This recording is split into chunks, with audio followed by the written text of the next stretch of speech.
আসসালামু আলাইকুম। একটি ছোট্ট ঘটনা, বড় ইতিহাস। জানেন কি, এই একটি অ্যাপল মানব সভ্যতার ইতিহাস পাল্টে দিয়েছে।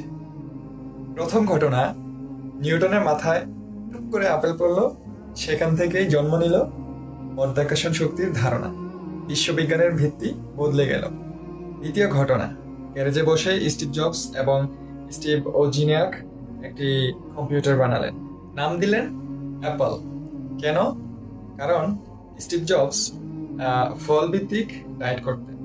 অ্যান্ড একদিন সে বসে বসে ফল খাচ্ছিলেন, তার ভিতরে একটা আপেল ভাগ্যিস পড়ে গিয়েছিল। সে লাইক ধরেন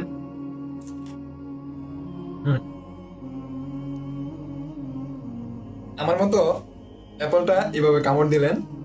এই যে এটা স্টিভ জবসের অ্যাপল লাগতেছে না? হ্যাঁ।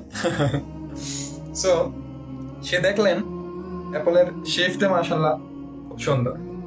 এই শেপে সে দেখে খুব ভালো লাগলো। সে নাম রাখলো তার কোম্পানির নাম অ্যাপল। আর শব্দটা ছিল সবার পরিচিত, সহজ এবং বন্ধুত্বপূর্ণ। তৃতীয় ঘটনা, 2007 সালে আইফোন লঞ্চ হলো। ফোন, কম্পিউটার, ইন্টারনেট তিনটা মিলে বদলে দিল পুরো টেক দুনিয়াকে।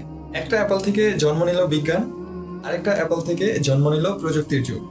একটা ফল, দুইটা গল্প, বার্তা একটাই, ছোট্ট একটি আইডিয়া পুরো দুনিয়া বদলে দিতে পারে। তাই আপনার ভিতরে লালন করা ছোট থেকে ছোট, ক্ষুদ্র থেকে ক্ষুদ্র যে কোনো বিষয় নিয়ে, যে কোনো আইডিয়া নিয়ে ভাবুন, কাজ করুন, ইনশাল্লাহ সফলতা একদিন আসবেই।